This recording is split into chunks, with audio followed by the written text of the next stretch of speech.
আমি দেশ সারি বিদেশে চলে গেছি আমার মেয়েটাকে বাঁচানোর জন্য, সব কিছু বিক্রি করে দিয়ে। তো এত টাকা কোত্থেকে পাবো? দেশবাসী আমাকে কতবার সাহায্য সহযোগিতা করবে? আমি আমার মেয়েটাকে নিয়ে কোথায় যাব, কিভাবে বাঁচাবো? সব কিছু তো বিক্রি করে দিয়েছি, এখন তো আর কিছু নেই। আমরা কোথায় যাব? আমার মেয়ের পিছনে যদি এরকম 10 বার 12 বার চিকিৎসা করতো, আমার এই ছোট্ট মেয়েটা বাঁচবে? বাঁচার জন্য সব কিছু বিক্রি করে দিয়েছি। চলো, আসসালামু আলাইকুম। দেশ ও প্রবাস, আপনারা জানেন, চিনেন আমার জান্নাতুল মরিয়ম একটা বিরল লোক আক্রান্ত। ঠিক আছে, আপনারা তো বলছিলাম আমি দেশে অনেক চিকিৎসা করাছি। চিকিৎসা করার পরে ডাক্তাররা বলছে যে হেমার্জিও টিউমার, এখানে কোনো চিকিৎসা নাই, আপনারা বাইরে নিয়ে যান। তো একটা টেনশনের মধ্যে ছিলাম, বাইরে কিভাবে যাব, টাকা পয়সা কোত্থেকে ম্যানেজ করব। এখন চিন্তা ভাবনা করে দেখতেছি যে নিজের 2-3টা গাড়ি ছিল, ওগুলি বিক্রি করে দিছি। কিছু জমি ছিল, ওই জমিগুলি আমি বিক্রি করে মেয়েকে দ্রুত ইন্ডিয়ায় নিয়ে যাই, চেন্নাই বেলুর সিএমসি হাসপাতালে। তো ওনারা চিকিৎসা করার পরে আমাকে 3 মাস সময় দিয়েছে। 3 মাস পরে নিয়ে যাই। নিয়ে যাওয়ার পরে আমার মেয়ের একটা অপারেশন হয়। ওই অপারেশনে প্রায় 8 হইতে 10 দিন মেয়ে আইসিইউতে ছিল। এ পর্যন্ত প্রায় একটাই অপারেশনে আপনার 7-8 লাখ টাকা খরচ হয়। যখন মেয়েকে আবার বাংলাদেশে নিয়ে আসি, মোটামুটি 2 মাস 2.5 মাস ঠিক ছিল। এরপরে দেখতেছি যে মেয়ের ঝুলাটা আবার নেমে যাচ্ছে, দিনে দিনে ডিমারটা আবার বেড়ে যাচ্ছে। তো ডাক্তারের সাথে আলাপ করি, ডাক্তাররা বলতেছে যে আপনারা কি দেখছেন, আবার নিয়ে আসেন চিকিৎসার জন্য।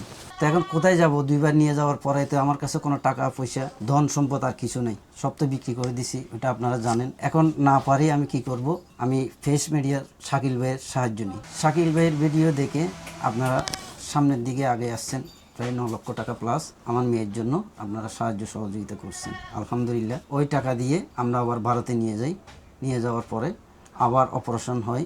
অপারেশনের মধ্যে প্রায় 6.5-7 লক্ষ টাকা খরচ হয়ে গেছে। তো আমরা চলে আসি। আসার পরে আবার ধীরে ধীরে দেখতেছি যে 2-2.5 মাস পরে আবার মেয়ের অবস্থা খুবই খারাপ হয়ে যাচ্ছে। আবার ডাক্তারের সাথে যখন আমরা আলাপ করি, ডাক্তার আমাদেরকে বলতেছে যে আবার নিয়ে আসো। তো একটা টেনশনে পড়ে গেছি, কি করব। তার শাকিল ভাইয়ের সাথে কথা বললাম, বাকি টাকা যা ছিল আল্লাহর নাম ধরি ওই টাকা দিয়ে নিয়ে গেছি।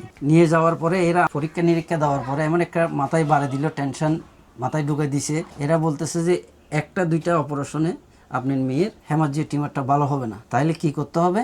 এরা বলতেছে যে 8 হইতে 10 বার আমার মেয়ের অপারেশনটা করতে হবে। তাহলে আপনারাই বলেন, আমি দেশ সারি বিদেশে চলে গেছি আমার মেয়েটাকে বাঁচানোর জন্য, সব কিছু বিক্রি করে দিয়ে। তো এত টাকা কোত্থেকে পাবো? দেশবাসী আমাকে কতবার সাহায্য সহযোগিতা করবে? তো আপনারাই বলুন, আমি আমার মেয়েটাকে নিয়ে কোথায় যাব, কিভাবে বাঁচাবো? সব কিছু তো বিক্রি করে দিয়েছি, এখন তো আর কিছু নেই। শাকিল ভাইকে অনেক রিকোয়েস্ট করে বলে আমি আবার আনছি, কিন্তু সবাই তো আমাকে বারবার হেল্প করবে না আমার মেয়ের জন্য। তো যদি এরা আমাদের দেশে তো করতেছে, যদি বাইরের দেশে এগুলি করে, তাহলে আমরা কোথায় যাব? আমার মেয়ের পিছনে যদি এরকম 10 বার 12 বার চিকিৎসা করতো, আমার এই ছোট্ট মেয়েটা বাঁচবে? বাঁচার জন্য সব কিছু বিক্রি করে দিয়েছি। আপনাদের কাছে হাত পাতি ভিক্ষা চাচ্ছি, আপনারা দিয়েছেন, আলহামদুলিল্লাহ। আমরা খুব শুক্রিয়া আদায় করি। তো এরকম যদি 10-12 বার নিয়ে যাই, কোথায় পাবো এই টাকা? আপনারা ইনবক্সে বলে যাবেন।